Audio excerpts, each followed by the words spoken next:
have a story we want to tell you about a play that changed my life. That's a scene from the acclaimed Broadway play Indecent.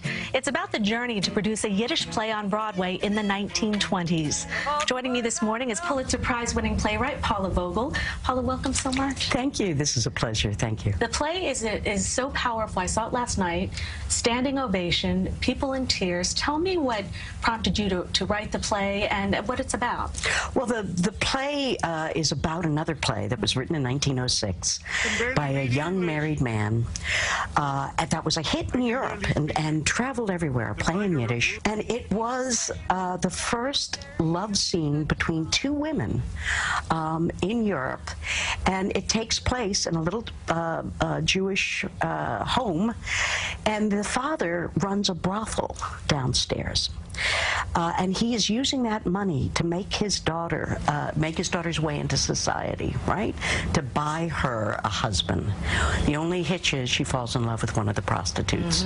Now imagine this in 1906, traveling throughout the world, critical acclaimed, audiences loving the play.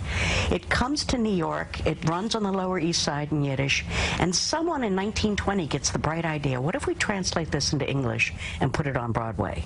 On opening night, the entire cast was arrested for obscenity. So our play, with music, with a klezmer band, with dance, kind of hurdles us through the future all the way into 1954 to see what happened, not only to the play, but to the players who loved the play. I am done being in a country that laughs at the way I speak. They say America is free. Why do you think it is it made it all through Europe, and it wasn't until it was translated to English and Broadway that everyone...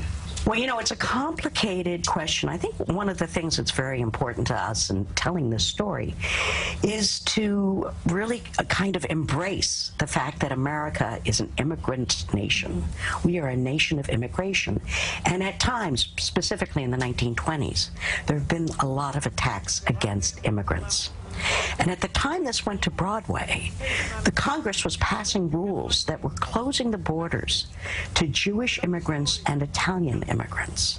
So at the height of this anti-Semitism, to bring a play about a Jewish brothel owner was scandalous and uncomfortable, right? And so there's the question, when do we criticize inside the community and let people outside the community see us as flawed human beings? Well, it's interesting because the playwright, he faced a lot of criticism for writing this with some, you know, negativity about some of the characters in his own community. That's exactly right. My feeling about it is that it's really a wonderful play. And when we started this, because of the obscenity trial, the play was basically suppressed, and not a lot of people know about it. So we would always say in rehearsal, we'd like our play to be product placement for the original play, God of Vengeance. What would you want to say to people who haven't seen it yet? This play really celebrates theater. This play really celebrates what art does in our lives. This play is about a troupe that loved the play that they were doing, and it was important to the end of their life. So this is kind of a heartfelt Valentine to what we do every day in the theater. I know it took a long time to get it here. It took a long time to get it here. It's really an act of love.